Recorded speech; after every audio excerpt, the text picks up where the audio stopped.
我哋有時候去唱歌嘅時候咧，會發現我哋嘅朋友咧，佢哋識得唱真音啊，咁覺得咧佢哋唱起上嚟咧就勁啲咁樣，係嘛？好啦，我哋而家一齊嚟睇下，究竟我哋唱真音嘅時候要留意啲乜嘢咧？我哋第一樣要留意咧，就係真音嘅時候嘅音準。嗱，我哋睇下個圖嚇。如果我哋話中間呢條線係一個 re 音嘅話咧，喺我哋唱嘅時候咧，我哋就會 re 咁樣唱法嘅。如果我唱嗰個歌嘅時候，會變成點咧？會變成咁啦。明日話今天，就會喺個聲音嘅上邊同埋下邊去震嘅。唔好咧喺條線嘅下邊或者上邊去震。如果我哋好似按照呢幅圖咁樣震法咧，會唱成明日話今天。我哋咁樣震咧，會覺得係走音嘅。第二樣咧，我哋要留意咧，就係震音嘅速度。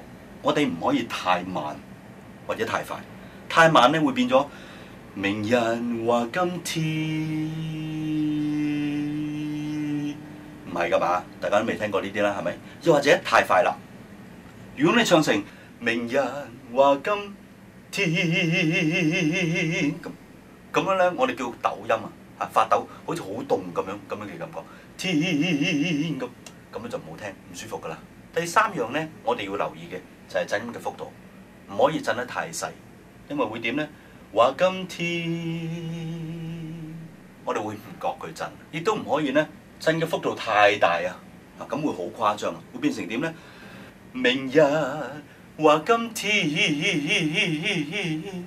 如果我哋震得咁誇張嘅時候咧，就會妹仔大過主人婆噶啦。第四樣咧，我哋要留意就係唱震音嘅時候咧，我哋要平均，唔好咧震好似一幅心電圖咁樣，有氣就長啲，冇氣短啲，即係好似咁。明日話今天咁，你聽完都覺得好笑啦，係嘛？而第五樣嘢咧就係咧，我哋學真音嘅時候咧，我哋要識得鎖音。究竟係咩嚟嘅咧？你聽下就知㗎啦。明日話今天，我哋會喺一個長音嘅前半部分咧，我哋會將佢鎖住，咁令個聲音定一啲，我哋先至俾一個裝飾佢，會咁樣做法嘅。而最後一樣我哋要留意嘅咧，就係將佢咧收個尾音嚟震嘅，會係點咧？會係咁嚇。明日話今天。我哋咁樣嘅唱法嘅時候咧，就會流暢啲同埋舒服啲㗎啦。